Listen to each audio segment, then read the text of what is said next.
இன்னைக்கு என்ன வீடியோ நம்ம இதை பற்றி பார்க்க போறோம்னு பார்த்தீங்கன்னா மொச்சக்கொட்டை சுண்டல் அவிச்சு செய்கிறோம் போட்டு பார்க்கலாம். நாங்கள் செய்து சாப்பிட்டு பார்க்கலாம். ஓகே வாங்க, குக்கரில் வெந்துட்டு இருக்கு பாருங்க, வாங்க எப்படி செய்யணும்னு பார்க்கலாம். அதுக்கு தேவையான இன்க்ரீடியன்ஸ் எல்லாம் பார்த்தீங்கன்னா ஆனியன் ஒரு 3 வெங்காயம் கட் பண்ணிக்கணும், கொஞ்சமாக தேங்காய் துருவி வச்சுக்கணும். நெக்ஸ்ட்டு பார்த்தீங்கன்னா வேர்க்கடலை நல்லா வறுத்து அதை பார்த்தீங்கன்னா பவுட்ரு பண்ணி வச்சுக்கணும். நெக்ஸ்ட்டு பார்த்தீங்கன்னா வானால வந்து அடுப்பில் வச்சுட்டு அதுக்கு அடுத்து பார்த்தீங்கன்னாக்க கொஞ்சமாக எண்ணெய் ஊற்றிட்டு நெக்ஸ்ட்டு எண்ணெய் சூடான கருவேப்பிலை போட்டு நெக்ஸ்ட்டு நம்ம வெடிச்சிருக்க வெங்காயம் பச்சை மிளகாயெல்லாம் சேர்த்து அதில் போட்டு நல்லா வணக்கணும் நல்லா வணக்கிட்டு நெக்ஸ்ட்டு பார்த்திங்கன்னா அது வந்து அதாவது ப்ரௌனிஷாகவும் ஆகாது கருகுன மாதிரியாகவும் ஆகாது. அதாவது ரெண்டு சென்டராக பார்த்திங்கன்னா ஒரு கண்ணாடி பதத்தை தாண்டி இன்னொரு பதம் ஒன்று வரும். அந்த பதம் வர வரைக்கும் நல்லா நம்ம அதை பார்த்திங்கன்னா நல்லா பெரட்டு நல்லா பெரட்டி எடுத்துகிட்டு நெக்ஸ்ட்டு பார்த்திங்கனாக்க நம்ம எடுத்து பார்க்கும்போது நம்மளுக்கு தெரியாது. அந்த ஸ்டேஜ் வந்த உடனே நெக்ஸ்ட்டு பார்த்திங்கன்னா நம்ம அவிச்சு வச்சிருக்க அந்த மொச்சக்கொட்டையை வந்து அதாவது எங்கள் ஊரில் வந்து பார்த்திங்கன்னா அவரைக்கான்னு சொல்லுவாங்க, ஒரு சில ஊரில் மொச்சக்கொட்டை சொல்லுவாங்க, ஒரு சில ஊரில் என்ன சொல்லுவாங்க தெரியாது. ஊரில் என்ன சொல்லுவாங்க சொல்லி கமெண்ட்டை போட்டு விடுங்க. எங்கள் ஊரில் பார்த்திங்கன்னா அது பேர் வந்து பார்த்திங்கன்னா அவரைக்கொட்டை.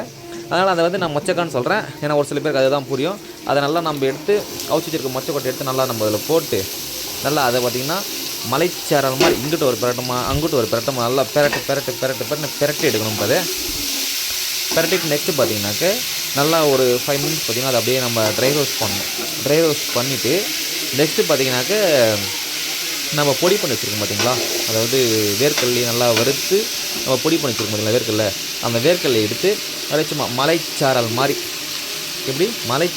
எடுத்து நம்ம அப்படியே லைட்டாக பொடியாக தூவி விட்டு நெக்ஸ்ட்டு பார்த்திங்கன்னா அதை நல்லா ஒரு பெரட்டு நல்லா பெரட்டிட்டு அதை பெரட்டணும் கொஞ்சம் அடி பிடிக்கும் கொஞ்சம் நல்லா அந்த ஸ்டேஜில் மட்டும் இது அடுப்பு பார்த்திங்கன்னா கொஞ்சம் ஸ்லிம்மில் வச்சுக்கிட்டு நல்லா கொஞ்சம் இப்படி ஒரு பெரட்டமாக அப்படி ஒரு பெரட்டும் நல்லா பெரட்டி லாஸ்ட்டாக ஃபைனல் டச்சு பார்த்திங்கனாக்க லைட்டாக நம்ம துருவி வச்சுருக்கிற தேங்காவை எடுத்து மேலே அப்படியே பொடியாக போட்டு இறக்கிட்டோம்னா அவ்வளோதான், சூப்பரான டேஸ்டியான மொச்சக்கொட்டை சுண்டல் ரெடி.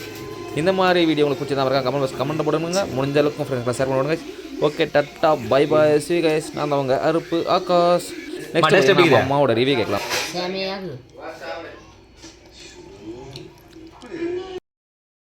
செஞ்சு வீட்டில் இருக்கவங்களாம் போட்டு கொடுத்துட்டு நானும் வந்து ஃபைனலாக இருக்கேன்.